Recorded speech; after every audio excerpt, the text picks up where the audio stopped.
నేను మీ క్యాట్ బాబు. మన దేశంలో చదువుకున్న మూర్ఖులు కొంతమంది ఉన్నారు.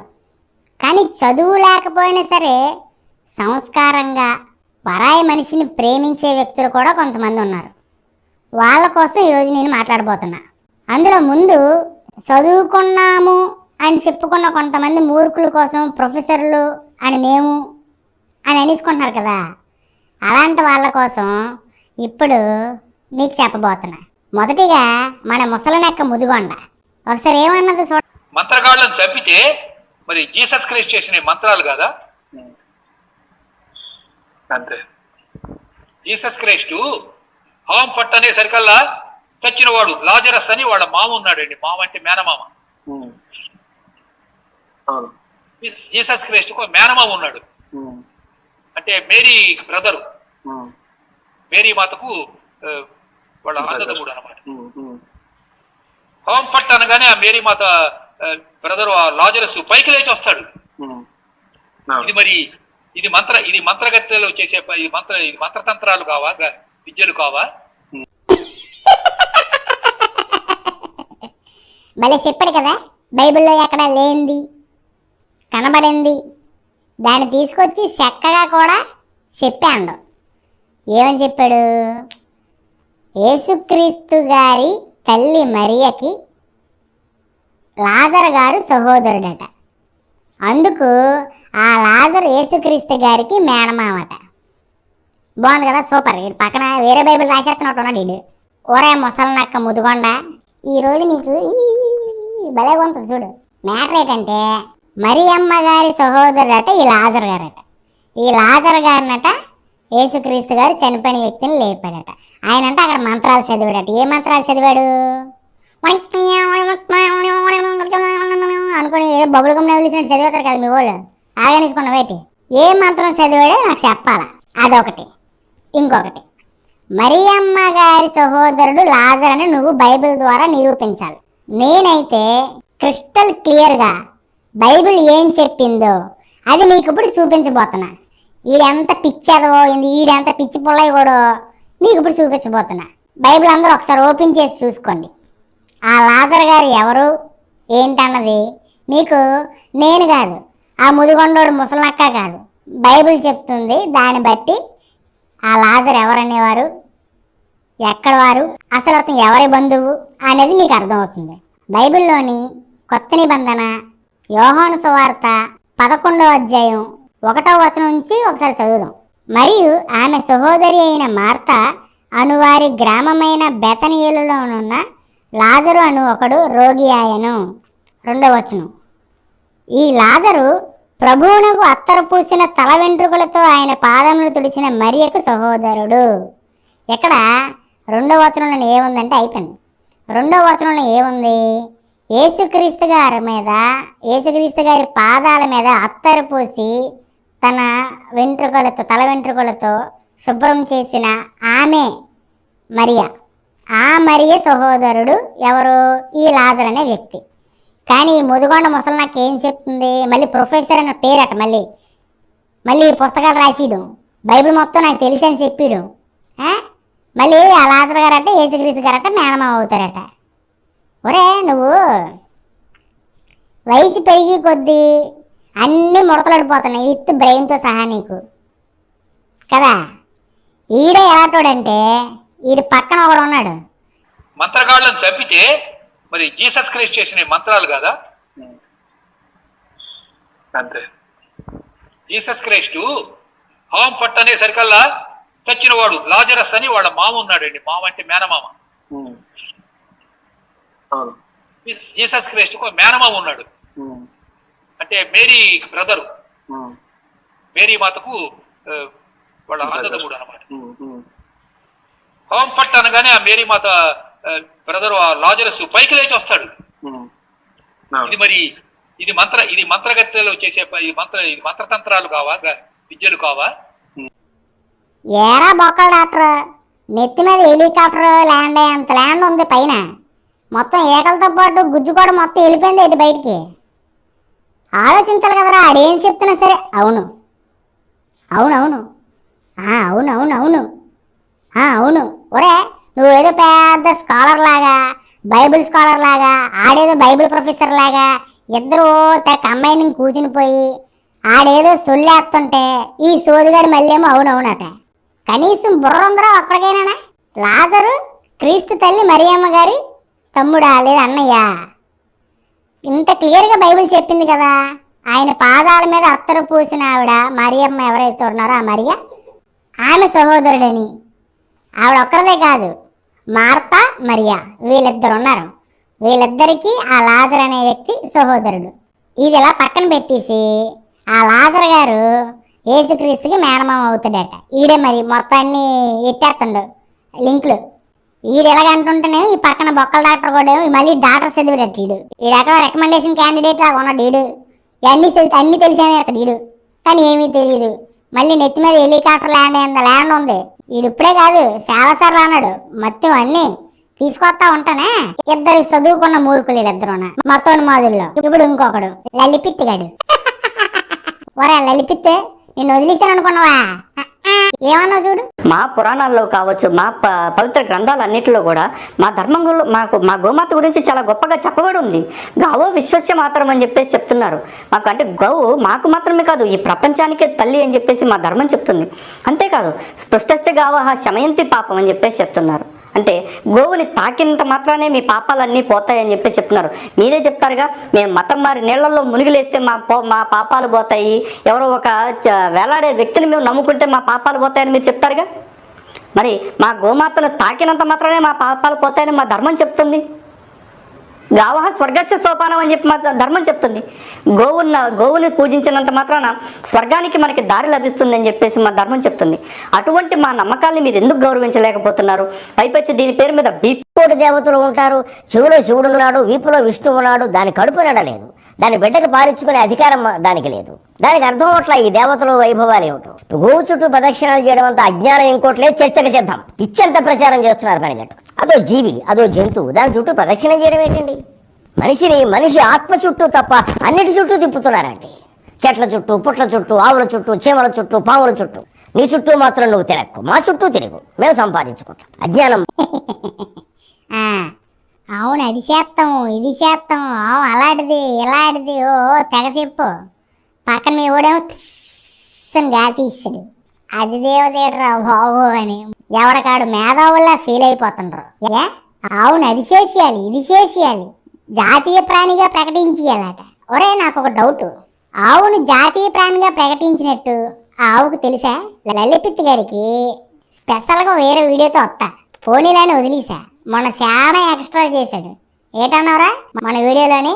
హనీ జాన్సన్ గారు అంటే ఓబీసీసీ యొక్క సంస్థ ప్రతి వారంకో 2 వారాలకో కొన్ని బస్తాల ఆహార పొట్లను తీసుకెళ్ళి ఇంటి దగ్గరే వాళ్ళు వండి, ఎవరికి క్యాటరింగ్ వాటికి ఇవ్వకుండా సొంతంగా స్వయంగా ఇంటి దగ్గరే ఉండి కొంతమందికి ఆకలి తీర్చాలనే ఉద్దేశంతో తీసుకెళ్ళి ఇస్తున్నారు. నువ్వు దాన్ని ఏమని ఎద్దేవా చేసావురా? ఒక పొట్లం ఇచ్చేస్తే అయిపోయింది. ఏటా ఈడు 10 రోజులకు ఒకసారి పట్టుకెళ్ళి 10 పులిహోర పొట్లాలతోనే మొత్తం ప్రజానికి అందరినీ ఉద్ధరించేసినట్టు పోజులు పెడతా ఉంటాడు హనీ జాన్సన్. కాదురా, నీకు ఆ ప్రశ్న అదేంటంటే, మీరు అంటున్నట్టుగా అన్నం పరబ్రహ్మ స్వరూపం అని అంటారు కదా. అన్నం పరబ్రహ్మ స్వరూపాన్ని నమ్మి నువ్వు ఆ పొట్లంలో ఆ పరబ్రహ్మం లేదా? మరి ఉండరా? ఒట్టి పొట్లమే నీకు కనిపిస్తుందా? అది ఆకలి తీర్చే ఆహార పదార్థం. నువ్వు ఎప్పుడైనా అలా చేసావురా? ఒకటి ఆకలి నీకు తెలుసా? ఏమనంటే ఆవులు ఆవులు ఆవులు ఆవులు ఆవులు ఏదో. అరే మీరు ఆవులకు పుట్టారా మనుషులకు పుట్టారా? ముందు మనిషిని ప్రేమించడం నేర్చుకోండి, తర్వాత ఆవుల సంగతి. ప్రకృతిని ప్రేమించడం అంటే దాన్ని పూజించడం కాదు. మీరు పెద్ద తెగ చేసేస్తున్నారేంటి? అలాగైతే మా తిరుపతిలో భోజనాలు ఏడుతున్నారు అందరికీనా? తిరుమల తిరుపతి దేవస్థానంలో ఈ రోజుకి 1.5 లక్షల మందికి అన్నదానం జరుగుతూ ఉంది. అక్కడ వాళ్ళు ఎవరికి కూడా కులం చూడరు, మతం చూడరు, ప్రాంతం చూడరు, భాష చూడరు, లింగం చూడరు, ఏమీ చూడరు. ఆకలిగా ఉన్న వాళ్ళు ఎవరైనా అక్కడికి వచ్చి భోంచేసి వెళ్ళొచ్చు. స్వామి భక్తులు అక్కడికి వస్తారు. వచ్చిన వాళ్ళు అనేక మంది తిని వెళ్తా ఉన్నారు. అంతేగాని అక్కడ నువ్వు ఆ కులం అయితే ఈ రోలో కూర్చో, ఈ మతం అయితే ఆ రోలో కూర్చో అని చెప్పి ఎవరిని అడగట్లా. ఒకసారి వెళ్ళి చూసుకో. ఏమీ చూడకుండా ఎవడో చెప్పిన మాటలు విని మాట్లాడితే ఇలా ఉంటుందిరా దేబ్రి. తిరుపతిలో భోజనాలు ఎడతండ్రా, మంచిదే. తిరుపతిలోని ఆ గుడికి వచ్చిన వాళ్ళకి ఆ భోజనాలు ఉంటాయి. తిరుపతి దగ్గర అడుక్కున్న వాళ్ళు లేరా? ముష్టి వాళ్ళు లేరా? ఆకలితో ఉన్న వాళ్ళు ఎవరు లేరా? అసలు తిరుపతిలోని ఎవ్వరు అసలు పేదవాళ్ళే లేరన్నట్టు. తిరుపతిలోనే ఉన్నారేట్రా పేదవాళ్ళు? నీకు వేరే ఊర్లో లేరా? నువ్వు ఎక్కడ ఉంటున్నావు? నువ్వు తిరుపతిలో ఉంటున్నావా, హైదరాబాద్లో ఉంటున్నావా? హైదరాబాద్లో కదా ఉంటున్నావు. ఏదో తిరుపతి గురించి ఎందుకు మాట్లాడుతున్నావు? తిరుపతిలోని ఆ గుడికి వెళ్ళేవాళ్ళకి మాత్రం భోజనాలు అక్కడ, మళ్ళీ అటు టోకెన్లు ఉంటాయి. ఏది అక్కడ దర్శనం చేసుకునే వాళ్ళందరికీ కూడా. తిరుపతిలోని అసలు బిచ్చగాలే లేనట్టుగా మాట్లాడుతున్నావు. ఒరే నిజంగా తిరుపతిలో అందరికీ భోజనాలు పెట్టేస్తే తిరుపతిలో ఒక్క ముష్టివాడు కూడా ఉండడు. తిరుపతిలోని అక్కడికి వచ్చిన వాళ్ళు హైందవ సోదరులు మాత్రమే. కానీ ఆకలికి మతం తెలియదు, కులం తెలియదు, వర్ణం తెలియదు, ఆడ మగ చిన్న పెద్ద అనే భేదాలు లేవు. అందుకే మేము మా దగ్గరికి వచ్చిన వాళ్ళని అయితే క్రైస్తవులు ఉంటారు, అయితే ముస్లిం సోదరులు ఉంటారు, లేదంటే హైందవ సోదరులు ఉంటారు. మీరు చూడలేదు ఎంతోమంది కాషాయం కట్టుకొని వచ్చి పొట్లాలు తీసుకుంటూ ఉంటారు. మీరు హిందువులు మీకు ఇవ్వము అని మేము ఎప్పుడైనా అన్నావా? అలాంటిది ఎప్పుడూ చేయలే.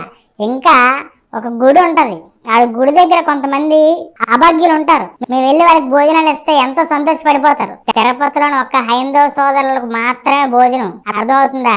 ఇక్కడ ఎవరికి కుల మతాలు భేదాలు పట్టింపులు లేకుండా మాకున్న దాంట్లో మేము ఇచ్చుకుంటున్నాం. దాన్ని నువ్వు ఎద్దేవా చేయడం. ఓ పని చేయ, నీ తర్వాత వీడియో ఒకటి వస్తుంది, అది నువ్వు తిను. అది ఏడితెంతో చూడండి ఒకసారి. एकादशी के व्रत पे हमेशा गाय का गोबर लेती थी। ये देखिए 1 चम्मच गोबर, ये देखिए 1 चम्मच गोबर, ये देखिए 1 चम्मच गोबर, ये देखिए 1 चम्मच गोबर। और गाय के ऊपर तो अगर केवल हम 10 मिनट के लिए डेली हाथ फेर लें, गाय के ऊपर हाथ फेरने से ही ब्लड प्रेशर हमारा ठीक हो सकता है। अगर 2 चम्मच गोमूत्र हम पी लेते हैं, कितना निर्मल करता है हमें, कितना निर्मल कर देता है। ब्लड प्रेशर की दिक्कत नहीं रहेगी। इसके अलावा कैंसर तक की बीमारी को भी ठीक करने की इसके अंदर शक्ति है। अगर गाय का सूखा हुआ गोबर अगर इसको सूंघेंगे हम, अगर 10 मिनट तक सूंघेंगे तो इसे तरह तरह के बुखार ठीक करने की इसके अंदर शक्ति छुपी है। उससे गाय के गोबर से रेडिएशन दूर होता है। आजकल जो एसी का रेडिएशन निकलता है, मोबाइल से रेडिएशन निकलता है, फ्रिज से रेडिएशन निकलता है, सारे रेडियो एक्टिव रेज को दूर कर सकता है गाय का गोबर। नमस्कार, गोपाष्टमी के पर्व पे मैं पूरे देश को संदेश देना चाहता हूँ कि भारत का राष्ट्रीय पशु तो गाय माता होनी चाहिए। भारत का राष्ट्रीय पशु एक हिंसक पशु नहीं होना चाहिए।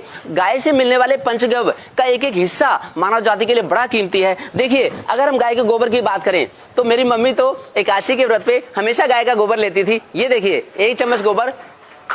अगर हम 1 चम्मच गोबर खा लेते हैं तो हमारा तन मन पवित्र हो जाता है, हमारी आत्मा पवित्र हो जाती है। और ये अगर एक बार एक तरह से हमारे गर्भ में चला गया तो पूरे शरीर को शुद्ध कर देता है 1 चम्मच गोबर। नॉर्मल डिलीवरी ही होगी, सिजेरियन की आवश्यकता नहीं पड़ेगी। मेरी जो मम्मी है तो हम लोग 9 भाई बहन हैं, 9 की 9 डिलीवरी, 9 की 9 बार नॉर्मल डिलीवरी हुई, कभी ऑपरेशन की आवश्यकता नहीं पड़ेगी। మళ్ళీ డాక్టర్ అట. ఒరే ఆవుగ్గా నోరున్నదనుకో, అది ఎలా తిడతదో తెలుసా మిమ్మల్ని?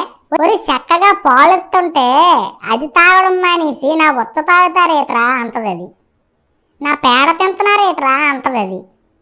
నిజంగా దాని కానీ నోరు ఉంటే కిబికి కిబికి కిబికి అని తిన్నట్టుందంటే డొక్కల మీద సిగ్గు లేకుండా. మళ్ళీ ఇటు చదువుకున్నాడు, మళ్ళీ ఈడు చదువుకున్న మూర్ఖుడు ఈ డాక్టరు పేడలు తినేస్తున్నాడు, ఒత్తలు తాగేస్తున్నాడు. చెయ్యి ఈ లలిపిత్తుగడేమో ఓ తెగ క్రైస్తవం మీద పడిపోయి ఏడ్చేస్తుంటాడు. మళ్ళీ ఒక క్రైస్తవుడు కనిపెట్టిన మిషన్, ప్రింటింగ్ మిషన్ పెట్టుకొని బతుకుతుండు మళ్ళీ ఆడు.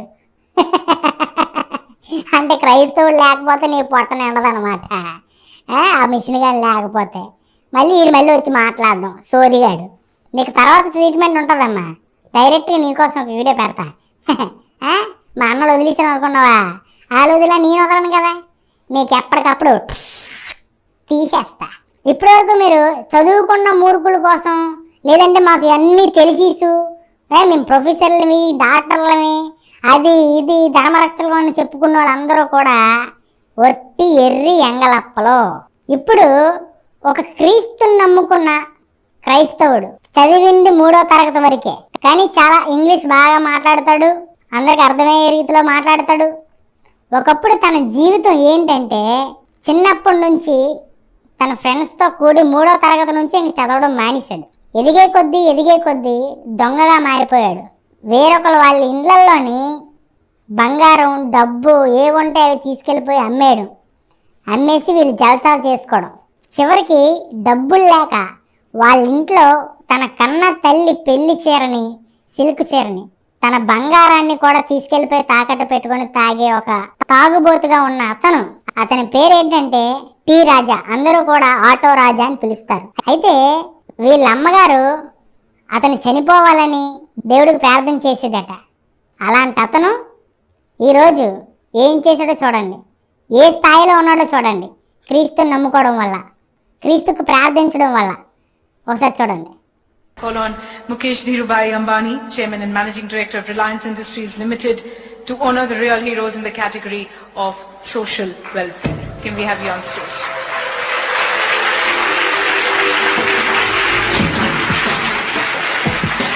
Ladies and gentlemen, let's look at the real heroes in this category.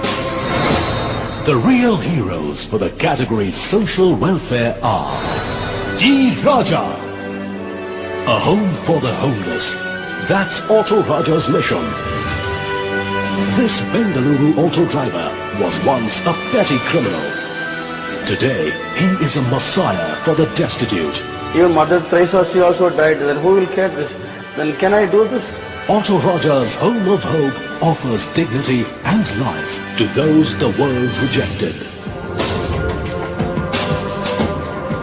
Ladies and gentlemen, our first real hero in this category of social welfare, can we have T. Raja on stage, please? We like to call him Auto Raja. Please come on stage. And he's actually come a long way, and ironically, you must have heard he found his true calling, that's caring for the destitute, living on the streets while he was behind bars.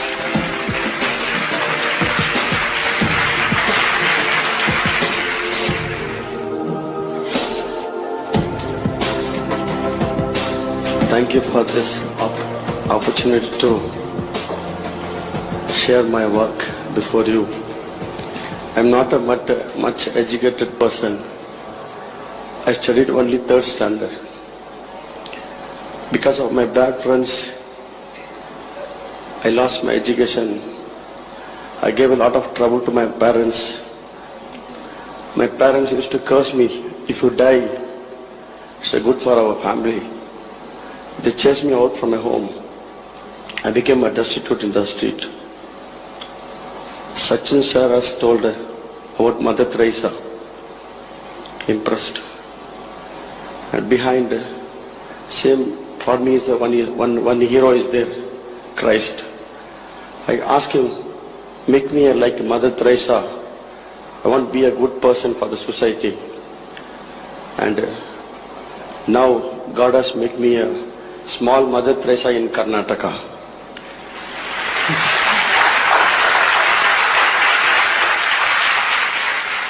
I rescued more than 3,000 people past 14 years from the street. 1,400 people died in peace, in dignity in my home. Before dying, some people they want to drink a Pepsi, Coca-Cola, ice cream, apple, will fulfill the last wishes and they die in peace. We are living in same campus with my wife and my 3 kids, and we decided to die in same place. We sacrificed my whole life for the destitute. I want to ask you this. In those days when you were behind bars, as a young man on the street, did you ever think that you could change your life to the day where you'd be here today? I never think. I know fight with the people. I know to make a problem for the public, like rowdyism, gundagiri in my area.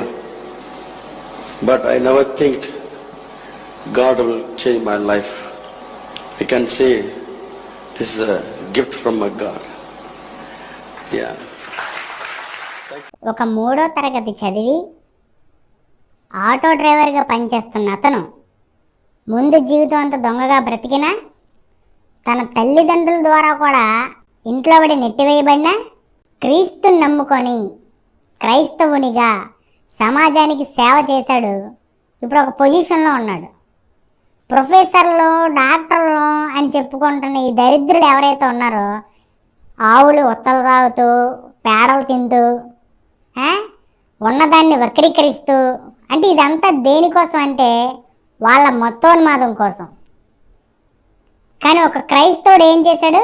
ఒక్కడే కొన్ని వేల మందిని, పూటకు గతి లేని వాళ్ళని, కొడుకులు రోడ్డున వదిలేసే వాళ్ళని, తల్లిదండ్రుల్ని, వాళ్ళని హక్కును చేర్చుకొని కన్న బిడ్డల వాళ్ళకి సేవలు చేస్తున్నాడు. చదువుకున్న మూర్ఖులు వాళ్ళు, చదువు లేని గొప్పోడతను. చదువు లేకపోయినా క్రీస్తు నేర్పిన ప్రేమతత్వాన్ని ఆయన బాగా పట్టుకున్నాడు, ఒక పొజిషన్లో ఉన్నాడు. ఏరా మతం మొదలారా, మీకు ఎంతసేపు ఆవొచ్చలో ఆవు పేడలో ఇయ్యనా? ఏరా రోడ్డు మీదకి వెళ్తున్నప్పుడు మళ్ళీ భోజనం ఒకరికి పంచితేనేమో మళ్ళీ దాన్ని ఎద్దేవాళ్ళు చేయడాలు. మనుషులా పశువులరా మీరు? చక్కగా పాలు ఇచ్చే ఆవునేమో ఆ దగ్గరికి వెళ్ళి వెనకాతలకి వెళ్ళి ఒత్త తాగుతారు, పేడ తింటారా? మళ్ళీ అవి తినమని పెద్దలకు చెప్తారా? మళ్ళీ ఇదేదో పెద్ద సైంటిస్ట్ లాగా అది తింటే ఇది జరుగుతుంది, అది తాగితే ఇది జరుగుతుంది అని. అవన్నీ కూడా త్వరలో మళ్ళీ మీ ముందుకు వచ్చి ఇవన్నీ కూడా సెటిల్ చేస్తా. ఇది ఎంతవరకు నిజం, ఎంతవరకు అబద్ధం విత్ సైంటిఫికల్ ప్రూఫ్స్తో సహా.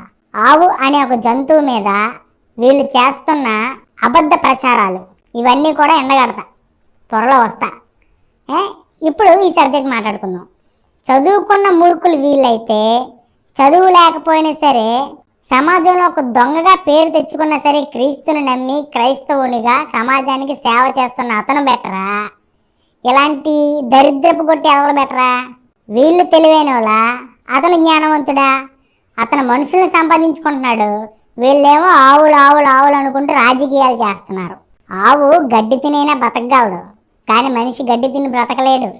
ఒక్కసారి అలా రోడ్డు మీదకి వెళ్ళి చూడండి, ఎంతోమంది అభాగ్యులు ఇళ్లలో నుంచి కొడుకుల చేత కోడల చేత ఇంట్లో నుంచి బయటికి తగిలేస్తే వచ్చేసిన వాళ్ళు పూటకి దిక్కు లేక, ఉండడానికి నీడ లేక, కట్టుకోవడానికి బట్ట లేక రోడ్ల మీద పడి ఉన్నారు. ఒకసారి చూడండి.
ఒక ఊరిలోనే ఇంతమంది ఉంటే ఒక జిల్లాలో ఏదో ఒక రాష్ట్రంలో మన దేశంలో ఎంతమంది ఉంటుంటారు? ఇలా ఆవుల్ని అది చేయండి ఇది చేయండి అనే బదులు నిన్ను వల్లే నీ పొరుగు వారిని ప్రేమించండి అనే మాటని పట్టుకొని సాటి మనిషిని ప్రేమించగలిగితే అప్పుడు మనం మనుషులం.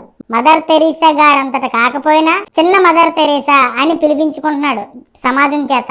మీరు ఉన్నారు, మీ స్వామీజీలు ఉన్నారు, ఎంతసేపు కొంగులెట్టుకుని అటు ఇటు తిరగడమే ఎర్రకొగ్గలు. మీరు ఒక్కడైనా సరే ఎవరికైనా ఇలా ఇది చేశారో మళ్ళీ ముట్టుకుంటే పాపాలు ఎంటిపోతాయి, మసి ఎంటిపోద్ది, మళ్ళీ ఇదేదో పెద్ద పవిత్రుడిలాగా మళ్ళీ మదర్ తెరీసా గారిని ఎద్దేవా చేయడం, ఆవిడని మళ్ళీ ఎటకారం చేయడం.